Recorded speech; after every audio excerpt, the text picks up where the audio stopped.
Imagine walking into a forgotten stable. Mud on the floor, cracked wooden walls, a young horse standing quietly in the corner, unnoticed. No photographers, no wealthy owners, no whispers of greatness, just another foal, waiting to be ignored. Now imagine that same horse years later, thunder shaking the grandstand, crowds roaring, history being rewritten with every stride. Because here's the truth most racing fans never hear. Some of the greatest racehorses in history were never supposed to succeed. They weren't born into glory. They weren't early champions. Many were dismissed, sold cheaply, or nearly forgotten forever.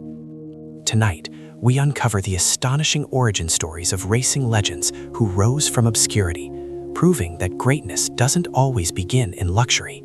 Sometimes, it starts in failure. Horse racing has always worshipped bloodlines. Million-dollar breeding farms promise perfection, flawless conformation, elite ancestry, destiny written before a horse ever runs. But history tells a different story. Some champions didn't look special at all.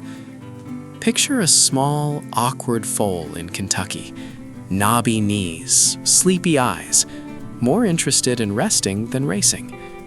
Or a fiery colt in Texas, difficult, unpredictable, impossible to train.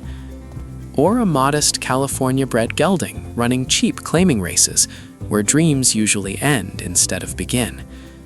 These horses were not future icons. They were afterthoughts.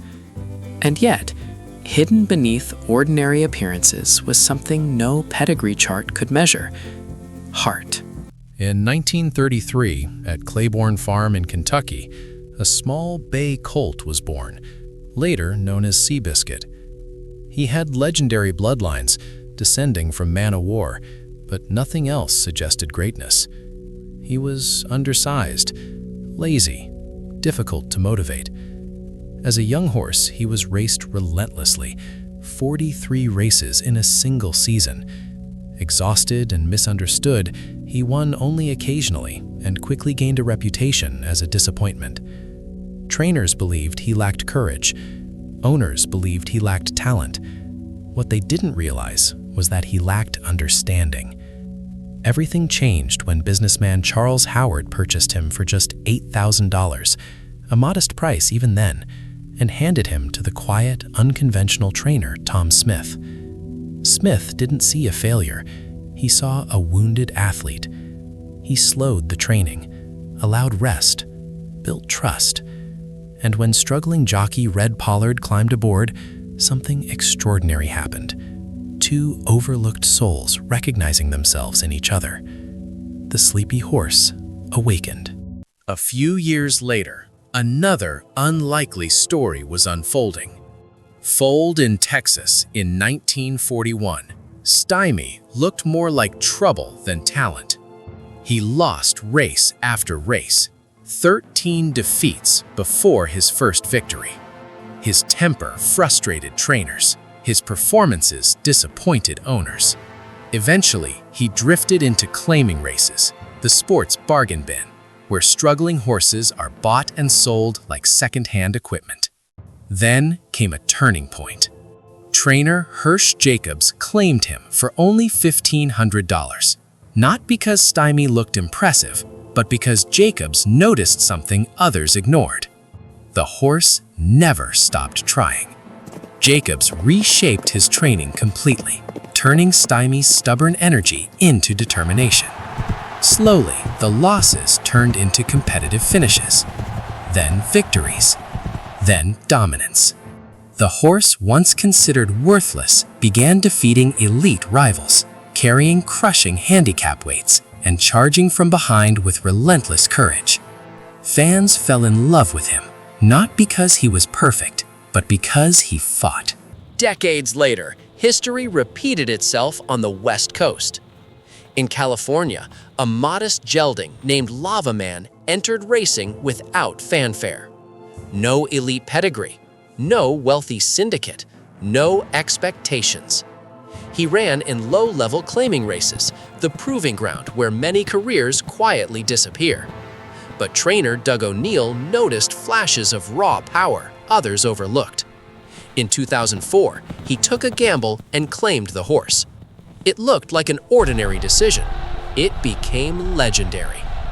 Lava Man transformed almost overnight, climbing from small fairground races to elite Grade 1 competition. Against champions bred for greatness, the former claimer dominated California racing, winning the Hollywood Gold Cup 3 consecutive times, something rarely seen in modern racing. From bargain purchase to Hall of Fame legend, his rise shocked the racing world. What connects these stories isn't luck, it's timing. Every champion had one pivotal moment. A person who looked closer when everyone else looked away.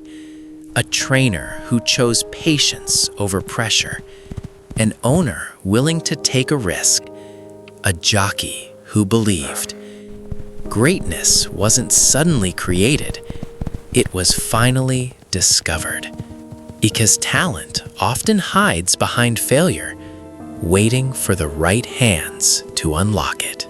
Seabiscuit became a symbol of hope during the Great Depression, inspiring millions searching for resilience. Stymie retired as the richest racehorse of his era, the ultimate rags-to-riches champion. Lava Man proved that even in modern racing, miracles still happen. Their stories remind us of something powerful. Legends are not always born under spotlights. Sometimes they stand quietly in forgotten stables, underestimated, overlooked, and one chance away from history. So the next time you watch a race, remember, the future champion might not be the favorite. It might be the horse nobody believes in yet. If this story surprised you, tell me in the comments, which underdog champion inspires you the most? And if you love untold sports legends, subscribe, because the greatest stories in racing history are often the ones nobody tells.